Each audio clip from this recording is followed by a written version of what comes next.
ছাদ বাগানের করলা দেখতে গিয়ে যে এত কিছু দেখব আমি কখনো ভাবতেই পারিনি। আসসালামু আলাইকুম, যে যেখান থেকে দেখছেন আশা করি সবাই ভালো আছেন। গ্রামের মেয়ে আখির ব্লগ চ্যানেল থেকে আপনাদের সবাইকে স্বাগত জানিয়ে আজকের এপিসোডটি আমি শুরু করতে যাচ্ছি। তাহলে চলুন শুরু করা যাক। আজকে কি কি দেখলাম, কোথায় গেলাম আর কি করলাম সব থাকছে এই ভিডিওতে। অবশ্যই সাথে থাকতে হবে আপনাদের। সকাল তখন ঠিক 9:30 বাজে।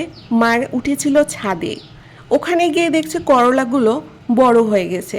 তখন পেড়ে নিয়ে এসছিল, আমাকে ডাকছে যে অনেকগুলো করলা পেড়ে নিয়ে আসলাম প্রথম, তাহলে তুই দেখে যা, আমি কাটতে বসে যাব।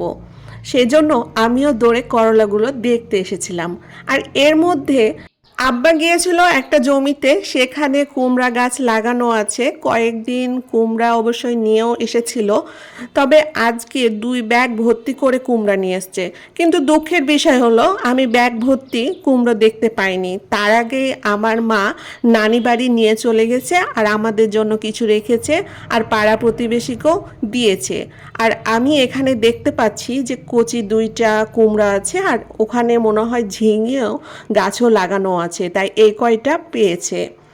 আপনাদের ঝিঙ্গা কার কার ভালো লাগে বলেন তো। আর এই যে আমাদের দুষ্টু ছাগল, দরজা খোলা থাকলেই ও বাড়ির ভিতর আসবেই, ওকে বের করা খুব মুশকিল হয়ে যায়।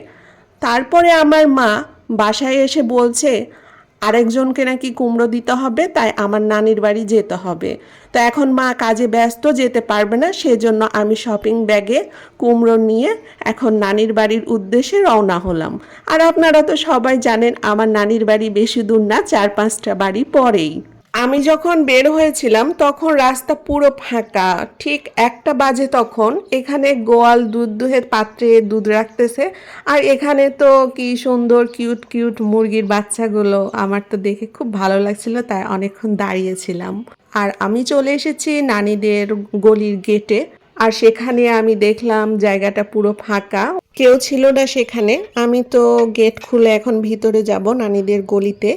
আর ঢুকতেই চোখে পড়লো, অনেক দিন পর আগে খেয়াল করিনি আমি, এত সুন্দর সুন্দর এখানে কাঁঠাল দেখতে পাচ্ছেন। উপরে সেরকম কাঁঠাল আমি দেখতে পাচ্ছি না কয়েকটা, কিন্তু এই যে গাছের গোড়ায় এতগুলো কাঁঠাল দেখে তো আমি পুরোই অবাক হয়ে গেছি।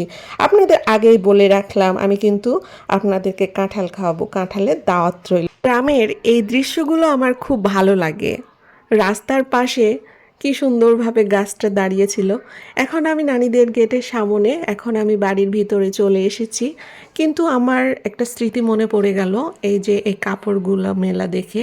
ছোটোবেলায় আমরা প্রচুর খেলতাম, এত মজা পাইতাম যখন এই কাপড়গুলো এইভাবে মেলে দেওয়া থাকতো। এখন সব কিছু স্মৃতি হয়ে গেছে, ওই যে বড় হয়ে গেছি তাই। খালাকে কুমড়ো 2টা দিয়ে দিলাম, তারপর নানির সাথে দেখা করলাম। নানি বলছে পাটের শাক রান্না করা আছে, নিয়ে যা। আমি বলছি আচ্ছা ঠিক আছে, নিয়ে চলে যাব। আজকে আর ভিডিওটা আমি বাড়াবো না, আজকে এই পর্যন্ত। পরবর্তীতে আবার দেখা হবে। যারা নতুনরা আছেন তারা অবশ্যই সাবস্ক্রাইব করে পাশে থাকবেন। আল্লাহ হাফেজ।